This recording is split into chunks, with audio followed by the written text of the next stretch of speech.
What's up, guys? I wanted to go over the geology of the Himalayas and a couple other places. If you've never looked at it, this is pretty interesting. And this kind of ties into another video I want to do. I found a book from the early 1900s. That's the story of a guy's journey through the Himalayas. And when he's talking to the Buddhist monks, some of them openly, some of them a little more secretive, talk about the quote, king of the world and his people that live inside the earth. And I want to emphasize here that inner earth doesn't have to mean hollow earth.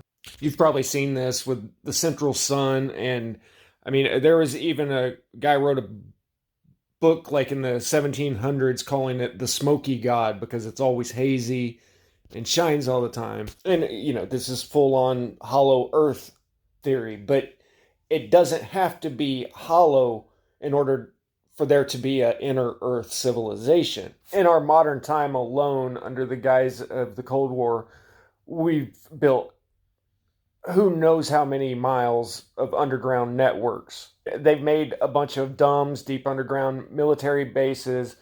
The Gates and Musks out there have their bug out emergency underground complexes, and these pale in comparison to the ancient ones, the Darren Kuyu type places.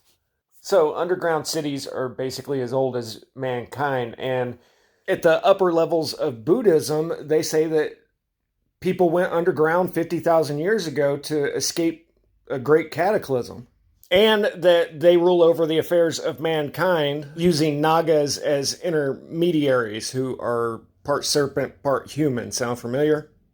I'm bringing all this up because there was supposed to be an island somewhere north in the Himalayas that was one of the entrances to this inner earth, but we'll get into that in another video. I wanted this to stand alone, just talking about the geology and some other interesting facts here. This is a part of the world that looks to me like something major has happened. The whole east side looks like it's just fallen out through here and, formed China. And even the west side over here looks like it all fell out and formed Iran and all the Stan countries. First off, this is the Himalaya mountain range, and this is incomprehensibly high. I've hiked up a lot of 11 and 12,000 foot mountains, and the difference between 9,000 feet and 12,000 feet, as far as the air being thin, is a huge difference, and we're talking almost 3 times that high. And then above that is the Tibetan Plateau, and the average elevation of the Tibetan Plateau is 4,000 meters, approximately 12,000 feet. So some of the highest mountains in America are just the average baseline height in the Tibetan Plateau. So this whole area is very high up, and something happened and it got knocked over. I mean, it's a liquefaction event. I mean, how else can I say it? I'll show you an alluvial fan in a minute, but that's what this is right here. It looks like this whole area around Hanoi was deposited there in a short time, most likely. But these are some of the longest rivers in Asia, and as we go towards the Himalayas here, you can see that the mountain ranges and the rivers and everything all line up, and we're heading in a northeastern or northwestern direction here. I'll show it more clearly in just a second. That was starting in Hanoi, heading up this way. Now, looking at plate tectonic theory, which is just a theory, nobody's been around for hundreds of thousands of years to verify this, but they teach this as fact, and we all know the theory that, well, the continents are moving, a centimeter per year, and the Indian plate has moved north into the Tibetan Eurasian plate at the top, and slowly pushed up, pushed up, pushed up. But notice where I was talking about it looks like it's fallen over right here. There's really nothing here to explain that. And I'm not saying there's no such thing as plate tectonics, but what if, let's say there was an impact right here And all of this was shoved forward, and this whole mountain range was formed in a matter of hours and days. Then you have all of this pressure pushing up in this direction. All of this area is lifting up until the side of the uplift can't handle it anymore, and it all falls down in this direction. Now, this is just one of a lot of different ways to look at this, and we'll go over at least one other way I look at it. But the landscape here looks more like we're talking about fluid dynamics more than any wind erosion or anything, because all of the water lines are coming straight down through that cave-in area of the side of the Himalayas. Here's a colored elevation map of the area, and you can see that the elevations follow a liquid pattern from the high to low everywhere. And it doesn't matter what kind of filter they use here, it all looks like this area belongs up here. I wish I could play this video for you. I don't want to get CR'd, but this is an annual thaw in the spring when the mountain snow melt comes down. First you get a little bit of water and muck, and then right behind it, the boulders start coming through. And then these are house-sized boulders, and it looks like somebody knocked over the beer pong table.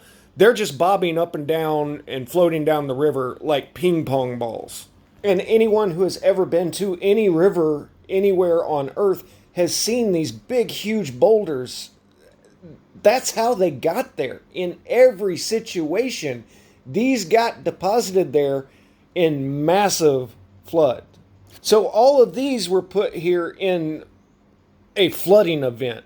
But there was another event that formed the whole valley and the whole gorge and the way the mountains sit. And that's the unbelievably huge scale of things that I'm talking about here.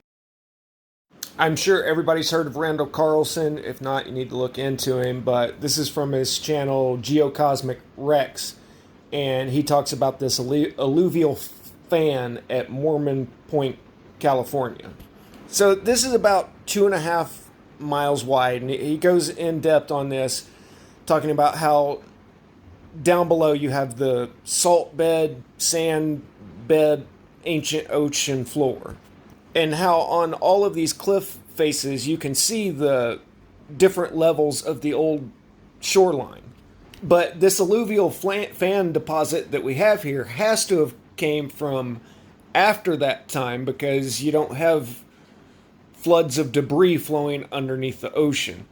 But at some time during the relatively recent past, ever since the ocean's been out of there, then something caused huge flooding upstream, and all of this material was carried down and deposited here.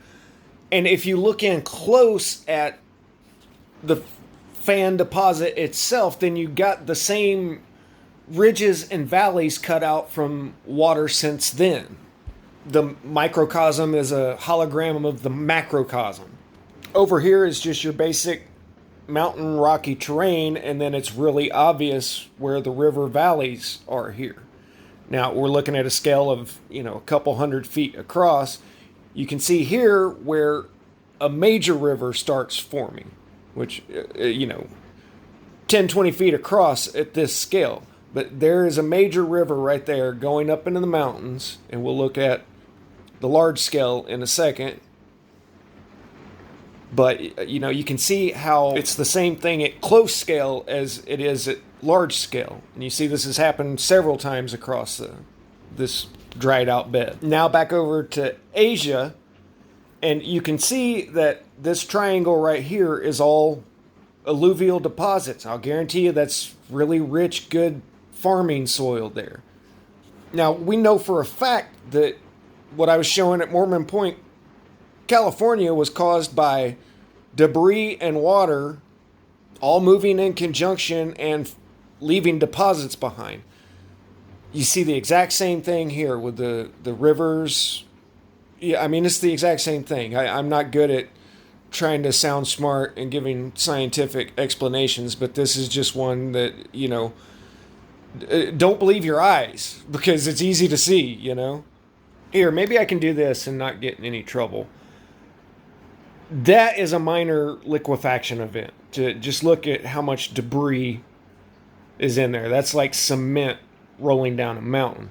Now, the landscape on the right is that times 10,000. But watch these boulders when they come through. That water and muck and mud is just so thick that the boulders look like logs floating down a river.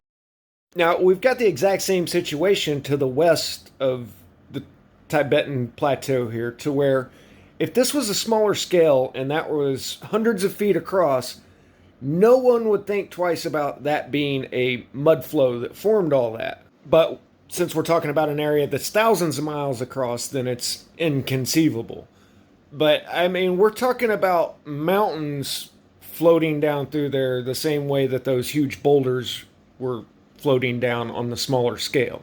And honestly, if you break this down to just the kindergarten level of which one makes sense here, that all flowed down this direction like a liquid, or that straight line winds going this direction formed that. Any child that's ever dropped their milkshake can tell you that that was formed in a liquid fashion. Or maybe I'm just too simple-minded and don't understand the complexities of geology. But going back to the Mormon Point example, all of this would be what in California is a dried lake bed, but this is all just the surface land area. And all of this flowed down from up above. I mean, it just seems really simple to me. Okay, so let's just assume that that is correct and that all of this did flow down. Well, then what happened in that case? What I first thought when I first saw this years ago was that this is an impact site, that something came in right here, major impactor, formed all the landscape. But the more I thought about it, the less I believe that, because it just doesn't make sense. You would expect if there was an impact here for it to be a lower elevation and not a higher, especially the highest place in the world higher. There are fossilized fish found all through the Himalayas and up on Mount Everest. This was a meme saying that that's proof of the biblical flood. This is from an article saying that no, it was under the ocean hundreds of millions of years ago. And I really don't feel like getting into that conversation right now, but there are fossilized fish way up in the Himalayas. And I'm just kind of laying out some facts here because it's something that I haven't completely figured out yet. I'm definitely considering the possibility of it being a giant inland sea here. But you've got the Gobi Desert up here that we'll get to in a second. But it's just dotted all over with all of these relatively small lakes, 10 miles. And some of these are the craziest neon looking water that you've ever seen. You know, some of these are salt water. I believe some of them are fresh, but we do know that some of them are salt water, so that implies possible sea. And I guess it helps to actually know the names of places, because I was thinking that this was the Gobi Desert, and it's not, it's the Taklamakan Desert. And I was looking for marine fossils in the Gobi Desert, and there aren't any. But okay, this makes sense, because they're saying that there are fossils that had to have come from a shallow marine environment. But of course, that was 41 million years ago. Them and their dating. Okay, and it finally hit me here. I couldn't quite put my finger on it, but I knew there was something wrong with the theory of the slow uplift plate tectonics. So if the Indian plate was running into the Eurasian plate and raising just a couple of centimeters per year for millions of years, then this area here would have spent 1 million years at sea level, and then another 1 million years at 100 feet above, and then, on and on. Well, then you would have the fossils of 1 million years worth of deciduous trees that live at sea level. And then, as it slowly pushes up, it gets up to 10,000 feet, you have nothing but conifer trees that live at high altitude. So as this slowly went through an elevation change, you would have the biological life that correlates with that environment. But what we have are the bones and shells of the plants and animals from a shallow ocean that formed the limestone and left fossils. So it seems like we're missing about 41 million years of life here. I mean, what? This has been a barren desert for 41 million years, and according to their theory, there was an ice age in there, and Everything's changed drastically, but this place was a biological vacuum for 41 million years. And according to them, the presence of limestone and ocean marine fossils at the top of these mountains is one of the key pieces of evidence cited for plate tectonics. Anyway, I've already gone on longer than I meant to, but the Tibetan plateau spilled out, fell over onto the surrounding land masses here. And the Buddhists say that this used to be some body of water, that it had to have been for there to be an island out there. So I doubt that they've got stories dating back 41 million years. This was probably much more recent than that. And that this island was an entrance into the inner earth. I just noticed that this is still called Nagaland to this day. Nagas are the half serpent, half human figures from legend. Anyway, we'll get into that on the next video. I'll see you guys then. Static out.